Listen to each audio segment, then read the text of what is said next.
अस्सलाम वालेकुम, नमस्ते, सत श्री अकाल। उम्मीद करता हूँ ठीक होंगे, खुश होंगे। मैं तारिक नियाज़ी, मेरे साथ मौजूद हैं। अस्सलाम वालेकुम, नमस्ते, सत श्री अकाल। मैं हूँ समीरा खान। चलते हैं वीडियो होती जाने तो फिर करते हैं बहुत सारी बातें, so let's go। Pakistani public reaction. गैर मुस्लिम को हिंदू को वो कहते हैं सदीक। हिंदुओं को सदीक कहते हैं। सदीक का मतलब है सच्चा दोस्त। अरे बड़ी इंटरेस्टिंग बातें हो रही है। सऊदी हमें कहते हैं ओए इधर आ, इंडियंस को कहते हैं जी इधर आ। पाकिस्तानी वहाँ जाते हैं तो वो कहते हैं हैया हैया, मतलब चीजों को टच भी ना करे। पाकिस्तानी को देख के हैया हैया करते हैं। ऐसे ही देख लो, हम लोग यहाँ पे अपने बच्चों को कहते हैं चांद इधर आओ, चांद इधर आओ। तो वो देखो इंडिया चांद पे चला गया। यार हम उनकी कौन कौन सी चीजें बयान करें।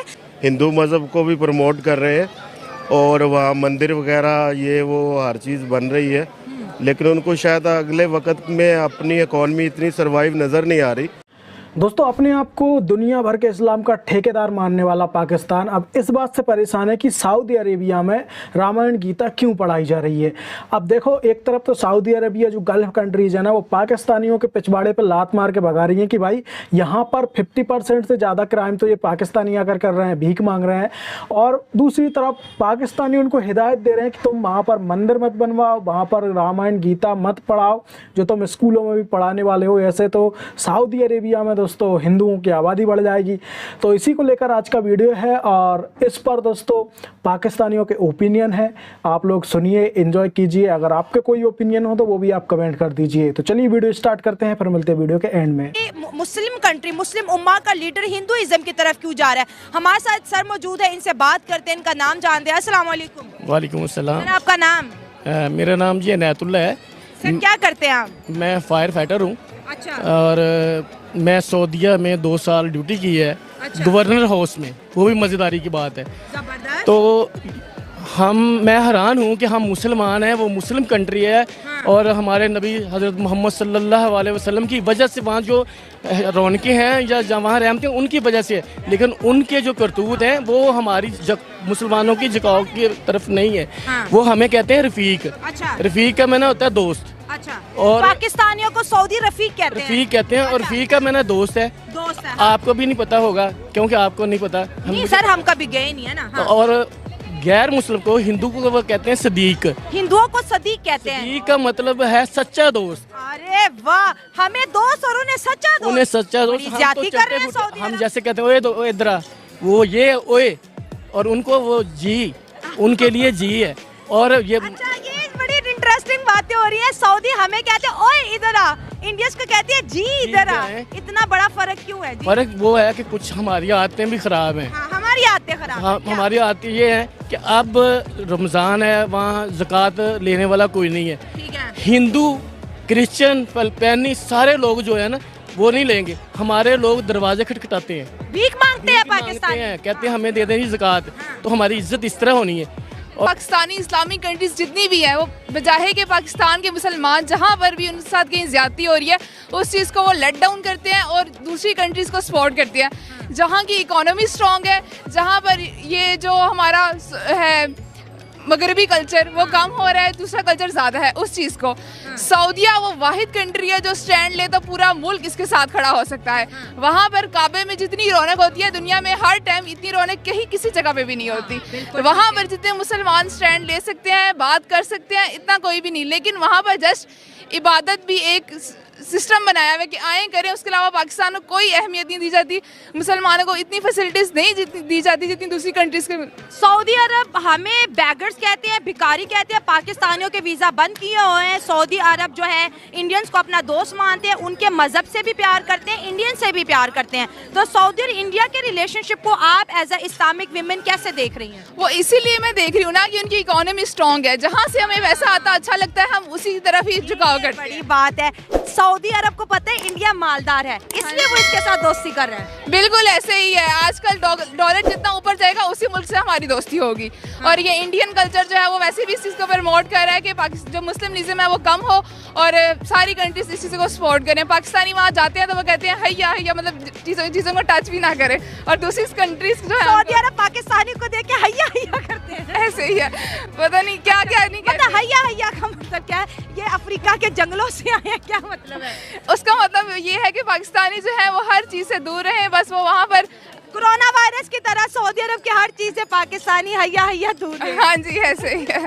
सबसे पहले मैं भगवत गीता से रिलेटेड कुछ बताना चाहती हूँ कि मुझे ये लगता है कि जो भगवत गीता में बच्चों को नॉलेज दी जाएगी ना, जो उनकी बुक में बताया जाता है कि अपने नफ्स पे किस तरह से कंट्रोल करना है, क्योंकि जो इंसान अपने नफ्स पे काबू कर लेता है वो दुनिया में बहुत अच्छे अच्छे काम करता है, वो बहुत आगे चले जाता है। और जो सऊदी अरब ने ये किया, उन्होंने बहुत अच्छा काम किया कि भगवत गीता को उन्होंने प्रिंट करके सऊदी अरब में उन्होंने सेल किया, क्योंकि जो जो इंसान वो पढ़ेगा उससे उसको इंसानियत आएगी, उससे अपने रहने का तरीका उसे पता चलेगा कि मुझे इंसानों के साथ किस तरह रहना है। अगर कोई इंसान डिप्रेशन में होता है, कुछ ऐसी बातें होती हैं जो किसी के साथ शेयर नहीं कर सकता, लेकिन भगवत गीता पढ़ने से उसको वो तमाम चीज़ें मिल जाएंगी बिना किसी से शेयर किए हुए। मेंटल कंट्रोल हो जाएगा और उसमें इंसान तरक्की के भी बड़े राज होते हैं, ठीक है। और वो भी इंसान कुछ मतलब कि इसलिए वो इंडिया कल्चर को इतना ज़्यादा प्रमोट करें क्योंकि उसमें हर चीज़ में एक नया खूबी है। और सऊदी अरब दोस्तों मैं ये भी देखूं कि वो पीस को बहुत ज़्यादा प्रमोट करता है। भगवत गीता में जो है भगवान कृष्ण और अर्जुन की जो है एक बहुत लंबे डायलॉग हैं, 700 के करीब इनके श्लोक हैं। और हर श्लोक, क्योंकि मैंने भी जितना इसको पढ़ा है सुना है, आपको जो है एम्पावर करेगा, आपको ज़िंदगी को अच्छे तरीका बताएगा। तो ना सऊदी अरब ने आज से पहले ऐसा नहीं किया, अब वो हिंदुइज़्म को अपने बच्चों को पढ़ा रहा है, टेम्पल्स भी अरब कंट्रीज के अंदर बन रहे हैं। क्योंकि सऊदी अरब को पहले इतनी अकल नहीं थी क्योंकि अब उनको अकल आती जा रही है। पहले वो तेल पे ही बैठे थे कि हमारा तेल कभी ज़िंदगी ख़त्म नहीं होगा, लेकिन अब उनको भी पता चल गया कि यार अगर हम तेल पे ही बैठे रहेंगे ये एक दिन ख़त्म हो जाएगा, फिर हम उसके बाद क्या करेंगे, फिर हमारी तरह हाथ फैलाएंगे कि यार हमें इतने बिलियन दे दो, उतने बिलियन दे दो, क्योंकि हर कंट्री ने अपनी एक म्यार बनाया, अपनी एक रैपो बनाई हुई है, तो वो उसको मेनटेन करना चाहते हैं। कोई भी इंसान नहीं चाहेगा कि मैं किसी कंट्री के आगे हाथ फैला के मांगूँ। तो इस वजह से उनको पता है कि अब अगर हम किसी भी कंट्री की बात कर लें तो उनमें सबसे ज़्यादा टॉप पर इंडिया है, ठीक है। अमेरिका को देख लो, वो एक सुपर पावर है, लेकिन वो किसके साथ अपने रिलेशन बेहतर करना चाह रहा है? इंडिया के साथ। चाइना को देख लो, इंडिया के साथ। सऊदीया को देख लो, इंडिया के साथ। ईरान को देख लो, तुर्की को देख लो। तो हर कंट्री चाहती है कि हम इंडिया के साथ अपने रिलेशन बेस्ट करें, क्योंकि वो आजकल ऊंचाइयों पे जा रहा है। अब देख लो, हम लोग यहाँ पे अपने बच्चों को कहते हैं चांद इधर आओ, चांद इधर आओ, तो वो देखो इंडिया चांद पे चला गया। यार हम उनकी कौन कौन सी चीज़ें बयान करें, मैं बहुत कुछ बताना चाहती हूँ, लेकिन वो कहते हैं ना टॉपिक के अंदर है कि तो हमारी इज्जत सऊदी क्यों नहीं करते? हमें तो निकाली जा रहे हैं, इंडियंस को वीजा देते हैं, हमें आने नहीं देते। हमें मुसलमान ही नहीं समझ, वो कहते हैं यार तुम लोग तो पता नहीं कौन से मुसलमान हो। तो ये चीज़ें हैं, वो तो हमारे भिखारियों को भी पकड़ पकड़ के पाकिस्तान भेज रहे हैं कि भाई चले जाओ, हमारी कंट्री को क्यों बर्बाद करना है। यहाँ पे लोग हज उम्रे करने नहीं आएंगे भिखारियों की वजह से, तो वो लोगों को समझ आ। यहाँ पे तो अगर ये कोई बात करते भी है ना, तो फर्स्ट ऑफ ऑल इनको आर्मी से पूछना पड़ता है, एजेंसी से पूछना पड़ता है।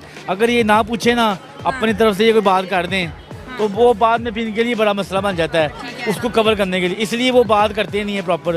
दूसरा ये जो बात करते हैं ना, उसमें कोई वजन तो होता नहीं है, वहाँ पे कुछ बात कर आते हैं, यहाँ पे कुछ बात कर आते हैं। वो अगर फ़र्ज करें उनसे कोई ट्रेड लेते हैं या कोई अमदाद वगैरह लेते हैं या उनसे उधार लेते हैं, वो पूरा नहीं करते। हुकूमत यहाँ पे स्टेबल नहीं है, मेन मसला ये है। सऊदी से हम उधार ले लेते, पूरा नहीं करते, कमिटमेंट पूरी नहीं कर रहे। ये सोचते कि हमारा इस्लामी मुल्क है तो वो है, लेकिन ऐसे भी भराते, तुसी भी भराते, ऐ फार्मूला फेल हो गया। बेसिकली नबी पाक सल्लल्लाहु अलैहि वसल्लम आया था, जब आप किसी के साथ कोई डील करते हो, कोई उनके साथ कोई एग्रीमेंट करते हो, उसको पूरा करना चाहिए। सलाम दुआ अपनी जगह पे है, जो एग्रीमेंट अपनी वो ये देख के, स्पेशली ये जो है ना, इनके साथ इतना ज़्यादा नहीं है। मतलब तो आपके जवाब का तो मतलब ये है कि मोदी साहब जो है इंडिया के, वो अपनी कमिटमेंट को पूरी करते हैं। ये वजह है कि इंडिया का उन पे ट्रस्ट है। इंडिया तो अब जो है सऊदी अरब तो इंडियन आर्मी को भी बुला रहा है, हमारी आर्मी को भी लिफ्ट नहीं अब करा रहा वो। बस वो यही वजह है ना, मैंने आपको बताया कि मैं यहाँ पे कोई सिस्टम ही नहीं पता चल रहा कि इधर हुकूमत कौन चला रहा है। आर्मी चला रही है, ये खुद चला रहे हैं, या कौन? ये उनका तो है ना, उनके नरेंद्र मोदी ने अगर कोई बात कर दी है तो बैक पे उनकी आर्मी खड़ी है या उनका पॉलिटिशियंस खड़े हैं, वो उसने कह दिया जो वही होना है। यहाँ पे मोदी ने कह दिया वही होना है। इधर जो हमारी जो एजेंसियाँ हैं, वो जो कहेंगी, या जो हमारी आर्मी है के अदारे हैं, इस्टेब्लिशमेंट जिसे कह लें, वो जो बात कहती है वही ऑथेंटिक होती है। जनाब, जो मोदी ने कह दिया वही होगा, वही पत्थर पे लकीर है। अगर किसी मुल्क के साथ कोई डील हुई है, यही रोना है पूरे दुनिया का पाकिस्तान के साथ। कहते हैं पाकिस्तान में बात किससे करें, किसको हम वो करें, मतलब जो कह दिया वो पत्थर पे लकीर है। और हमारे यहाँ पे अगर हुक्मरानों से कोई डील होती है किसी की, तो उसका कोई पता ही नहीं है। यानी कहने का मतलब है कि अगर कोई बंदा डील करना भी चाहे या लॉन्ग टर्म पे कुछ करना भी चाहे, तो कुछ भरोसा ही नहीं है। इसका हमारा प्राइम मिनिस्टर बार बार चेंज होता रहता है, कोई मतलब एक रहता नहीं है। इस वजह से कोई भी अपना पैसा क्यों लगाएगा, कोई भी बदखल थोड़ी है। बिल्कुल ऐसा ही है। इसी वजह से मेन ये वजह। अच्छा, आज पता चला कि जैसे वो हाथ ना लगाओ हैया। और अमीन, हाँ, रफ़ीक रफीक पाकिस्तान में, सद्दीक। और सिद्दीक यानी ईमानदार दोस्त, हाँ, नहीं, सच्चा दोस्त और ईमानदार दोस्त। जैसे हमने बचपन से पढ़ा भी है ना, सादिक और अमीन। हाँ। तो यानी कि उनको वो सच्चा और अच्छा समझते हैं, जो कि हैं वो, और पाकिस्तानी को रफ़ीक यानी कि फिर बस दोस्त सिर्फ। ये बहुत एक नई बात, मुझे तो बिल्कुल पहली दफ़ा हाँ, पता और ये चली। हैया हैया वाला भी पहली बार मालूम चला कि हैया हैया हाँ, हैया हैया। मतलब यानी यूँ समझ लें कि बहुत हैरानकुन बात है ये। मतलब अगर हमारे आने वाली नस्ल को ये बात पता चले तो लोग बेइज्जती हैरान हो रही है हर जगह पे, कि लोग हैरान हो जाएंगे कि ये हो क्या रहा है। मतलब वाकई अनएक्सपेक्टेड, अनएक्सपेक्टेबल। तो चलते हैं नेक्स्ट वीडियो की तरफ, जब तक के लिए ख्याल अल्लाह रखिए, हाफ़िज़। अल्लाह हाफ़िज़।